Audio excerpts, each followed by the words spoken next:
किती वर्ष झाली या घराला बांधून? बरीच वर्ष झाली, म्हणजे मला कळत नाही. भाऊजी, साधारण किती वर्ष झाली हो बंगल्याला? हे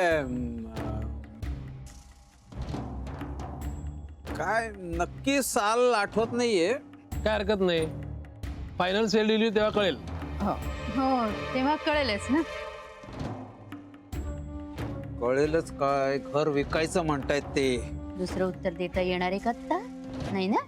काय म्हणतात ललिताबाई? नाही, काही हरकत नाही आहे त्यांची. त्या म्हणत होत्या की 1 महिन्याची मिळाली असती सवलत तर. नाही हो, पण ते माझ्या हातात नाही हो. आता यांचं शिफ्टिंग होईल त्याच्यावर सगळं डिपेंड. हा, ते पण आहे मा. काही फेरबदल करायची गरज आहे या घरात. मागच्या बाजूचा रंगही जुना झालाय.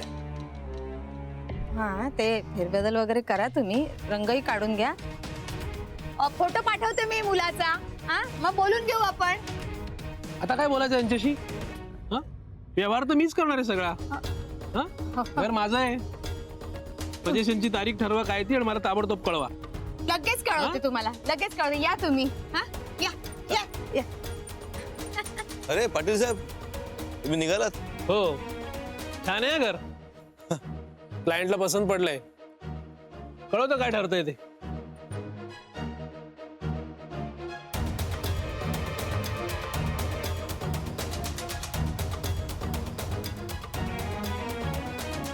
आई आई ह्या बिल्डरचा माणसं घेऊन घर बघायला का आला अचानक? तर मी पण गोंधळले त्यांचा फोन आला तेव्हा. मला वाटलं तुझ्या आई बाबांनीच विकायला काढलं की काय घर. पण ते असं विकू नाही शकत ना घर. घर माझ्या ताईच्या नावावर आहे.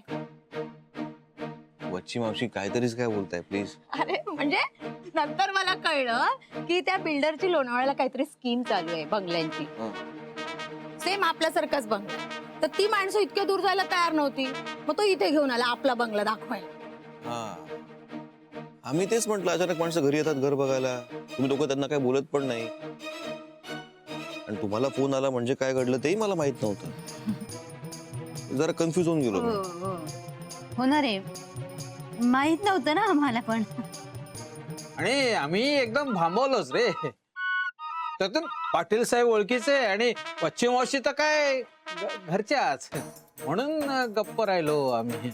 नाही म्हणजे थोडासा माझा विसर भोळेपणा नडला रे नील. हा, काय झालं माहितीये का, अरे अनेक फोन येतात रे दिवसभराचे. मुलाकडचे फोन, मुलीकडचे फोन. तर हा फोन कधी येऊन गेला कळलं नाही ना रे मला. आता परत आला ना मी त्यांना सांगणार आहे, असं अचानक येऊ नका बाई, उगाच संशय भीती. नाही नाही, ते मनात येतं ना रे. संशय भीती वगैरे असं काही नाही. मला ते जरा कळलं नाही, ते मला जरा ऑड वाटलं. ठीक आहे बरं आई, मी निघतो. मला आज ब्रेकफास्ट मीटिंग अटेंड करायची. येऊ? चला.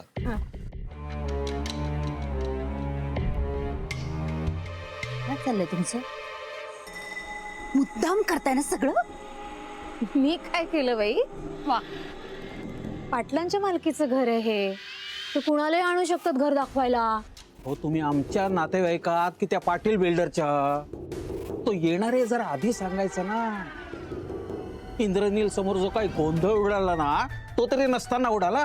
किती दिवस लपवून ठेवणार आहे इंद्रनील पासून तुम्ही? कधी ना कधी तरी सांगावं लागेलच ना त्यांना. आणि एका अर्थी बरंच झालं इंद्रनील समोर ती सगळी माणसं आली. म्हणजे पुन्हा जर बिल्डरने गिराईक आणलं तर इंद्रनीलला वाटेल लोणावळ्याच्या स्कीमचीच माणसं आली. सांभाळलं मी तुम्हाला एका अर्थी. चला बाजूला वा.